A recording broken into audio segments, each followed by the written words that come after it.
So we're just going to do some little bits and bats that seem to upset people on the wrapping video. I didn't think that video was finished and this was going to be part of it, but it didn't really fit in with the flow of things. So we do apologise about not showing the finished article. That was because this needed painting, not wrapping, and we're missing a few little bits which are here, which they're the wrong way around, really. I don't know why we've done it that way around. So we've got some black side repeaters, black badges, stubby aerial, a couple little Darkside stickers, whether they're going on or not, I'm not sure yet. Black fuel filler cap, and then these clips are for the arches, which we're going to have to faff about and pull them so these wheels fit properly on the front. And then these are the spacers for the standard wheels to fit, which will be going back on just before the track day. And then this is one of, because we've test fitted the other one, the spacers that Ewan designed. I'll put a bit of CAD up there if he's doing it.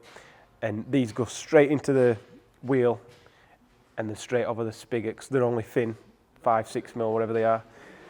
These are don't require a spigot, which can be a bit annoying sometimes when you're rotating them, but because we wanted it so thin, we couldn't get away with having a spigot still, and I didn't want to run it right off the edge with it being a track car.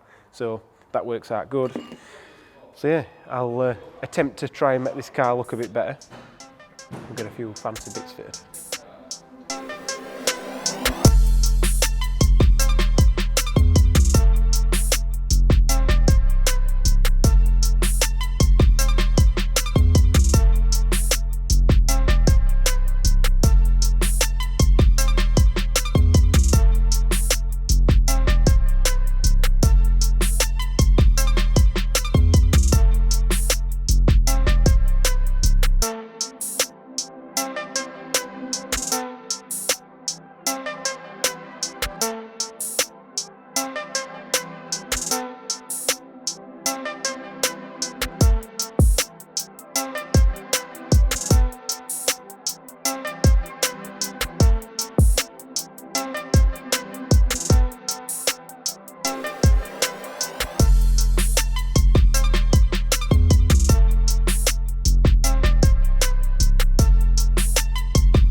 So even these feeble hands managed to sort all this out. Worked out all right. Used the Karamak wheel to get all the stuff off. I had to end up using the buffer, which that's what all that crap is. Ended up having to use the buffer as well, but this bonnet's faded quite bad.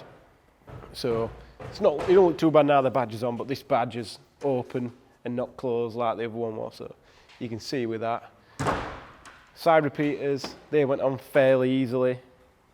Not sure if I'd have liked that to be clear and that just to be black, but anyway, that's Scott buying cheap stuff. Fuel cap, simple.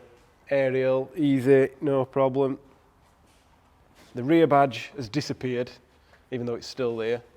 Not sure I like that or not. I don't think Danny's the biggest fan either, front or rear.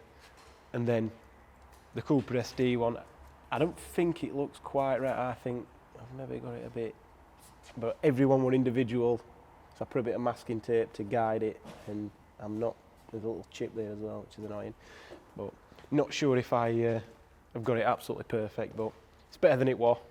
Looks all right now. Next job, sort these arches out.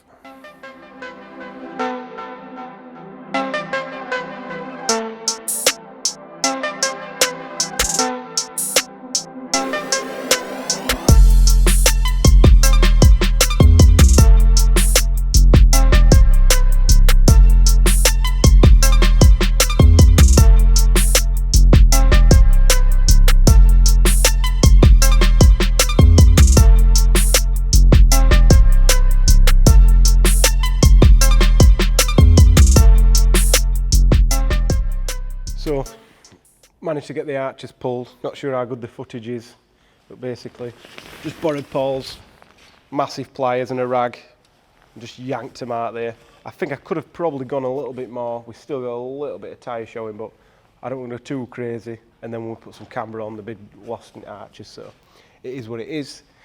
Tool wise that I needed, 8mm. Didn't really need screwdriver too much, but and then a little trim tool for popping off the little like a little plug under the sill so that I could pull it out. But they're not that bad to take off these arches, which usually means they'd be easy to knock off if you rub up against them. So all that's left to do, torque the wheels, set the pressures, we're good to go.